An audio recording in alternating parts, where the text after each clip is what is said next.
Good morning friends. આજે આપણે chapter number 1 ઘન અવસ્થા એનો કોયડો 1.1 છે. આપણે લખાણ સંબંધિત પ્રશ્ન બધા પતાવી દીધા. હવે આપણે દાખલાઓ ચાલુ થઈ છે. તો એમાં એક સંયોજન બે તત્વ x અને y નું બનેલું છે, રાઈટ? તેમાં y ઋણ n ના પરમાણુઓ CCP રચના બનાવે છે અને તત્વ x ધન આયનોના પરમાણુઓ બધા જ અષ્ટફલકીય છિદ્રોને ભરી દે છે. તો સંયોજનનું સૂત્ર શું હશે? હવે આપણે જાણીએ છીએ તેમ કે પરમાણુ પ્રતિ એકમ કોષ, આ ધ્યાન રાખજો, પરમાણુ પ્રતિ એકમ કોષ બરાબર 1 હોય તો અષ્ટફલકીય છિદ્રની સંખ્યા 1 હોય તો અષ્ટફલકીય છિદ્રની સંખ્યા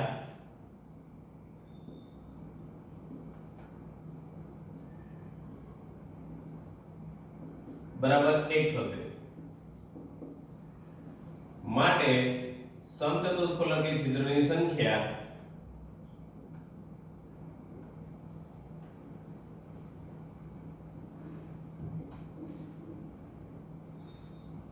બે થશે.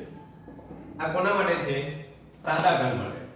આજે મેં વાક્ય લખ્યું તે કોના માટે છે? સાદા ઘન માટે. આ તમે સૂત્ર પ્રમાણે યાદ રાખજો કે સાદા ઘન માટે પરમાણુ પ્રતિ એકમ કોષ 1 હોય, અષ્ટફલકીય છિદ્રની સંખ્યા પણ 1 જ થાય, સમચતુષ્ફલકીય છિદ્રની સંખ્યા 2 થાય. હવે હું અંતઃકેન્દ્રિત ઘન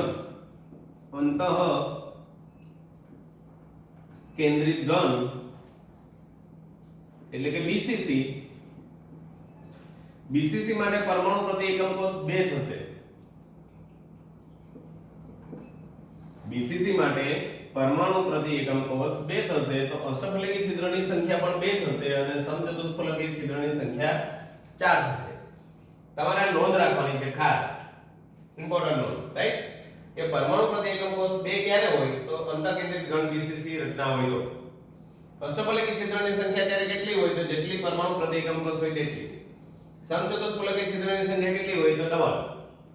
એટલે લાસ્ટ ફલક કેન્દ્રિત ઘન માટે એટલે કે FCC માટે પરમાણુ પ્રતિ એકમ કોષ કેટલા થશે? 4 થશે. તો અષ્ટફલકીય છિદ્રની સંખ્યા કેટલી આવશે? 4. અને સમચતુષ્ફલકીય છિદ્રની સંખ્યા કેટલી થશે? 8. આ આપણું બેઝિક નોલેજ છે. હવે આપણે જે ભણીશું તે કે એક સંયોજન બે તત્વ x અને y નું બનેલું છે, રાઈટ? પેલું ધીરેજ તો તત્વ y ના ઋણાયન પરમાણુઓ CCP રચના બનાવે છે અને તત્વ x ના પરમાણુઓ x ના ધન આયનના પરમાણુઓ બધા જ અષ્ટફલકીય છિદ્ર ભરી દે છે. તો સંયોજનનું સૂત્ર શું હશે? તો આપણે લખી શકીએ કે તત્વ y વડે આન્સર તત્વ y વડે CCP લેટીસ રચાય છે, રાઈટ? તો આથી અષ્ટફલકીય છિદ્રની સંખ્યા તત્વ y વડે CCP લેટીસ રચાય છે. માટે તત્વ y એ FCC એકમ કોષ ધરાવે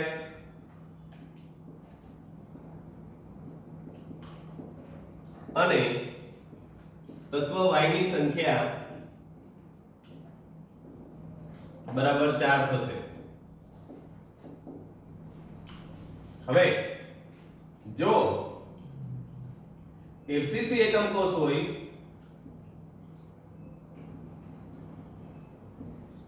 તો તેમાં આવેલ અષ્ટફલકીય છિદ્રની સંખ્યા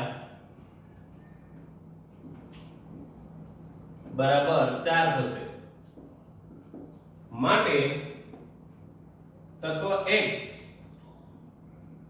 કે જે ધન આયન ધરાવે છે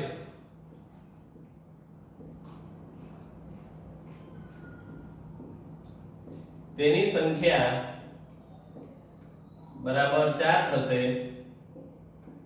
માટે અણુસૂત્ર બરાબર x4y4 અથવા 4 વડે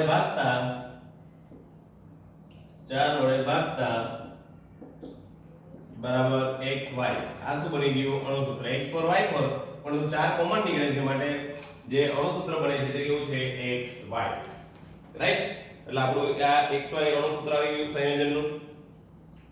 માટે સંયોજનનું અણુસૂત્ર બરાબર શું થશે? તો સંયોજનનું અણુસૂત્ર બરાબર x4y4 એટલે કે xy થશે.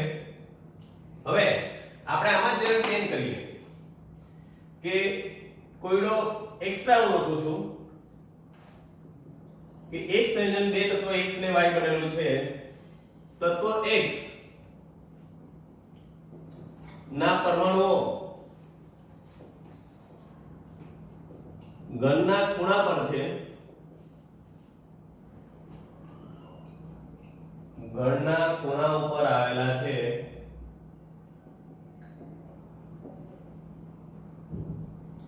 અને તત્વ y ના પરમાણુઓ ફલક પર આવેલા છે. તો સંયોજનનું સૂત્ર શું હશે? સંયોજનનું સૂત્ર શું હશે?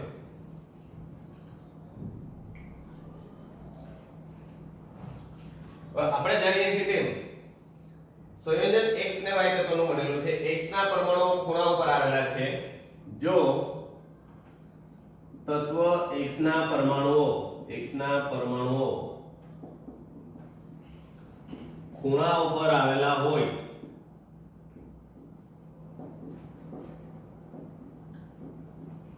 તો તમે જાણો છો તેમ 8 ખૂણા પર એક પરમાણુ આવેલા હોય છે, પણ એક ખૂણાનો હિસ્સો કેટલો હોય છે? 1/8. સ્ફટિકની અંદર એક ખૂણાનો હિસ્સો 1/8 હોય છે. તો તત્વ x ના પરમાણુ ખૂણા પર આવેલા હોય તો x પરમાણુની સંખ્યા બરાબર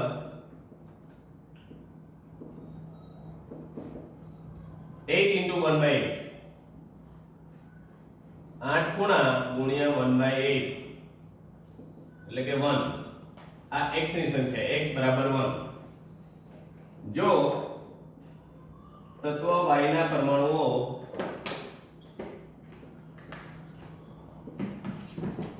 ફલક ઉપર આવેલા હોય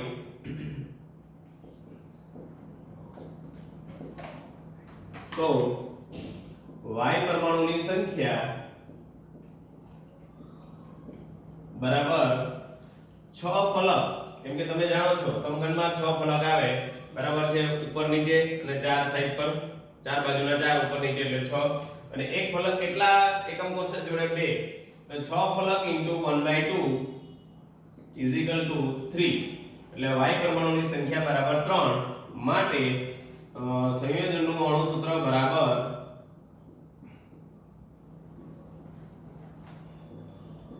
xy3. રાઈટ? સંયોજનનું અણુસૂત્ર કયું થઈ ગયું? xy3. હવે આના પછી ત્રીજો દાખલો હું ગણાવું છું. મિત્રો, એક સંયોજન તત્વ ABC પરમાણુનું બનેલું છે. A તત્વ ખૂણા ઉપર છે, B તત્વ ફલક છે અને C પરમાણુ અંતઃકેન્દ્રમાં રહેલ છે. તો સંયોજનનું અણુસૂત્ર શોધો. તો આપણે ફરી પાછું એ જોઈએ કે A પરમાણુ જે છે તે ક્યાં રહેલા છે? તો A તત્વના પરમાણુઓ ખૂણા ઉપર આવેલા છે. તો તત્વ કેપિટલ A ના ખૂણે રહેલા પરમાણુની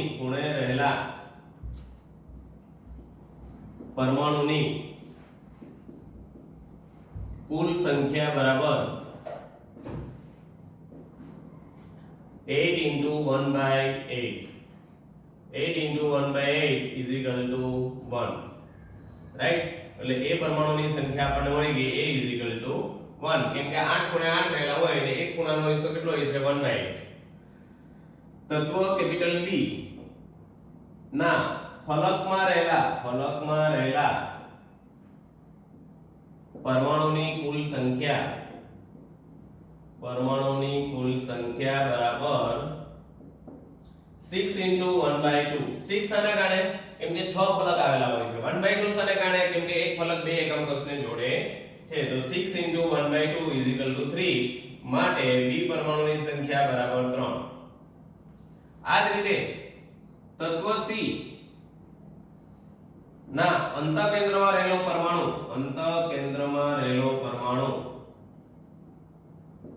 પરમાણુની સંખ્યા એ અંતકેન્દ્રમાં કોઈ બી પરમાણુ આવેલો હોય ત્યારે તેની સંખ્યા હંમેશા એક જ હોય છે માટે C બરાબર 1 આ રીતે A B અને C ત્રણે ક્યાં રહેલા છે તેના ઉપરથી તેમની સંખ્યા મળી ગઈ માટે સંયોજનનું અણુસૂત્ર બરાબર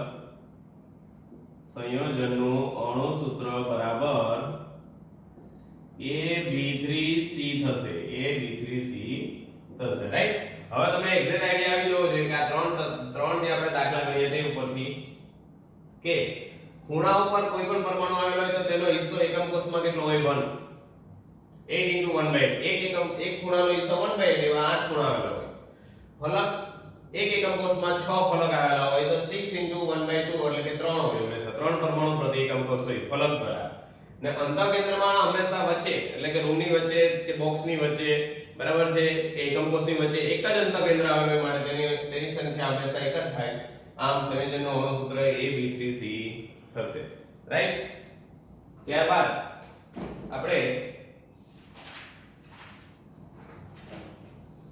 કોયડો ફરી પાછું કોયડો 1.2 ની વાત કરીશું હવે આપણે કોયડા 1.2 પર જઈએ તો તત્વ B ના પરમાણુ HCP લેટિસ રચે છે અને તત્વ એના પરમાણુ ક્યાં આવેલા છે તો સમચતુષ્ફલકીય છિદ્રની સંખ્યા જે હશે કુલ સંખ્યા એના 2/3 માં ભાગમાં રોકાયેલા છે તો તે તત્વ A અને B દ્વારા રચાતા સંયોજનનું અણુસૂત્ર શું હશે હવે આપણે વાત કરીએ તો પહેલી વાત એ કે તત્વ B ના પરમાણુ HCP લેટિસ રચે છે તો આપણે એક કામ કરી શકીએ કે તત્વ B ના પરમાણુઓ HCP લેટિસ રચે છે HCP લેટિસ રચના રચે છે માટે HCP લેટિસ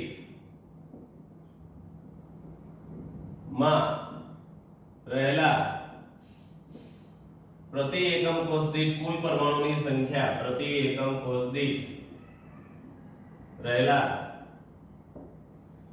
કુલ પરમાણુની સંખ્યા હંમેશા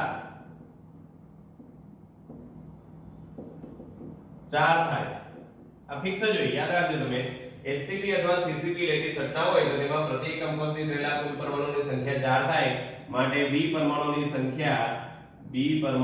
કુલ સંખ્યા બરાબર 4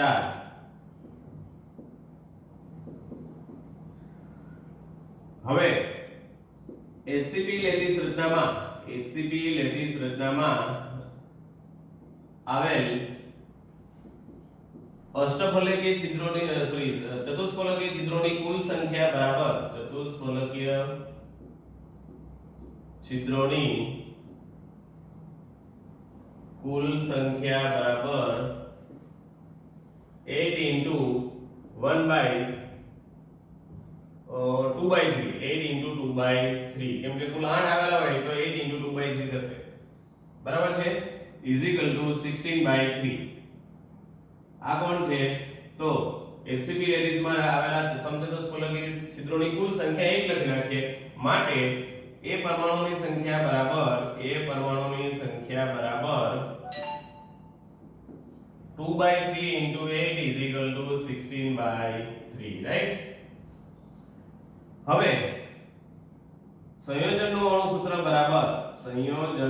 અણુસૂત્ર બરાબર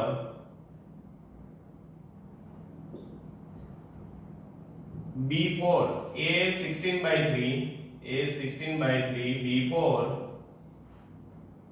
બંનેને 3 વડે ગુણતા અને 4 વડે ભાગતા તો શું આવશે = A 16/3 * 3/4 B 4 * 3/4 કેન્સલ કરીએ તો 3 3 કેન્સલ થાય, 4 અહીંયા કેન્સલ થશે, 3 3 રહી જશે અને 4 4 કેન્સલ થશે. માટે અણુસૂત્ર આવી ગયું A4B3. આ શું આવી ગયું? સંયોજનનું અણુસૂત્ર. ફરીથી જોઈ લઈએ. તત્વ B ના પરમાણુઓ HCP લેટીસ રચે છે. તત્વ A ના પરમાણુઓ સમચતુષ્ફલકી છિદ્રના 2/3 માં ભાગમાં રોકાયેલા છે. તો તત્વ A અને B દ્વારા રચાતા સંયોજનનું અણુસૂત્ર શું હશે? તત્વ B ના HCP લેટીસ રચે છે એટલે આપણે આ ખાસ ઇમ્પોર્ટન્ટ છે, આ બહુ ઇમ્પોર્ટન્ટ પોઈન્ટ છે આપણો કે HCP લેટીસમાં રહેલ પ્રતિ એકમ કોષ દીઠ કુલ પરમાણુની સંખ્યા કેટલી થાય? 4. B પરમાણુની કુલ સંખ્યા આપણને મળી ગઈ કે ભાઈ B પરમાણુ HCP લેટીસ ધરાવતા હતા તો તેની સંખ્યા 4 ને HCP લેટીસમાં આવેલ સમચતુષ્ફલકી છિદ્રોની કુલ સંખ્યા કેટલી આવે? 8. આ ફિક્સ જ છે, યાદ રાખવાનું. માટે A પરમાણુની સંખ્યા 2/3 * 8 16/3. હવે સંયોજનનું અણુસૂત્ર કેપિટલ A 16/3 B4 બંનેને આપણે 3 વડે ગુણીએ એટલે 3 કેન્સલ થઈ જાય અને 4 વડે ભાગીએ એટલે 4 સામાન્ય નીકળે તેવું છે એટલે 4 વડે ભાગતા આપણો આન્સર આવી જાય છે. હવે હું એક કામ કરું કે તત્વ B ના પરમાણુઓ ની જગ્યાએ તત્વ A ના પરમાણુઓને અહીંયા CCP લેટીસ રચના ધરાવે છે અને તત્વ B ના પરમાણુઓ સમચતુષ્ફલકી છિદ્રની જગ્યાએ અષ્ટફલકી છિદ્ર લખી રાખીએ. અષ્ટફલકીય છિદ્ર નો 1/3 ભાગમાં આવેલા છે અને તત્વ A ના પરમાણુઓ CCP લેટીસ રચના ધરાવે છે. તત્વ B ના પરમાણુઓ અષ્ટફલકી છિદ્રના 1/3 ભાગમાં રોકાયેલા છે. તો તત્વ A અને B દ્વારા રચાતા સંયોજનનો અણુસૂત્ર શું હશે તે જોઈએ. તો આપણે ફરી પાછું જોઈએ કે ભાઈ આ આપણો એક્સ્ટ્રા દાખલો છે. એક્સ્ટ્રા દાખલો છે તો તમે વિચારી શકો કે તત્વ A ના પરમાણુઓ CCP લેટીસ રચના ધરાવે છે તો A ના પરમાણુઓ CCP લેટીસ રચના ધરાવે છે. માટે આ ખાસ ઇમ્પોર્ટન્ટ છે, આ ખાસ ઇમ્પોર્ટન્ટ પોઈન્ટ છે આપણો. CCP લેટીસમાં રહેલા પ્રતિ એકમ કોષ દીઠ કુલ પરમાણુની સંખ્યા બરાબર 4 થાય. માટે કેપિટલ A પરમાણુની સંખ્યા બરાબર કેટલી થશે? 4. હવે CCP લેટીસ રચનામાં આવેલ ચતુષ્ફલકી છિદ્રો અથવા તો અષ્ટફલકી છિદ્રની વાત કરીશું તો અષ્ટફલકીય છિદ્રની કુલ સંખ્યા બરાબર કેટલી હોય? 4. તો A પરમાણુ એનો કેટલામો ભાગ રોકે છે? તો અષ્ટફલકી છિદ્રનો 1/3 ભાગ રોકે છે. કોણ? B પરમાણુ. તો B પરમાણુની સંખ્યા બરાબર 1/3 * 4 = 4/3. માટે સંયોજનનું અણુસૂત્ર A 4/3 B 4. હવે આપણે શું કરીશું? 3 વડે ભાગી અને 4 વડે ગુણીએ સોરી 3 વડે ગુણીને 4 વડે ભાગતા તો બી આ સૂત્ર આવશે 4/3 * 3/4 b સોરી a કેટલા હતા? 4 હતા ને તો 4 ગુણ્યા 3/4 અને b હતા આપડા 4/3 * 3/4 બંનેને 3 વડે ગુણીને 4 વડે ભાગ્યા 3 વડે ગુણીને 4 વડે ભાગ્યા b કેટલો આવેલો હતો? તો b આવેલો હતો 4/3 રાઈટ. a કેટલો આવેલો હતો? તો a આવેલો હતો 4. 4 ને 4 કેન્સલ, 3 3 કેન્સલ, બરાબર છે. 4 4 કેન્સલ થઈ ગયા તો માટે અણુસૂત્ર શું આવી ગયું? A3b right. શું આવી ગયું? A3b. આ રીતે આપણે આ દાખલો પૂર્ણ કરી શક્યા.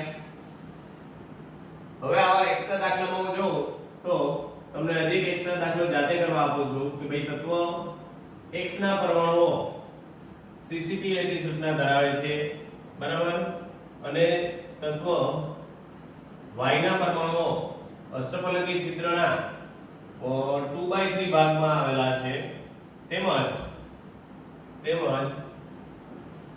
તત્વ X ના પરમાણુઓ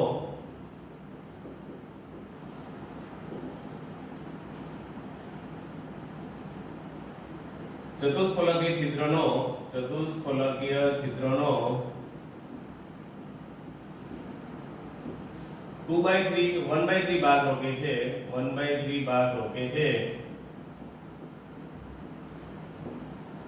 તો અણુસૂત્ર શું હશે? આ આપણો હોમવર્કમાં દાખલો થઈ ગયો રાઈટ.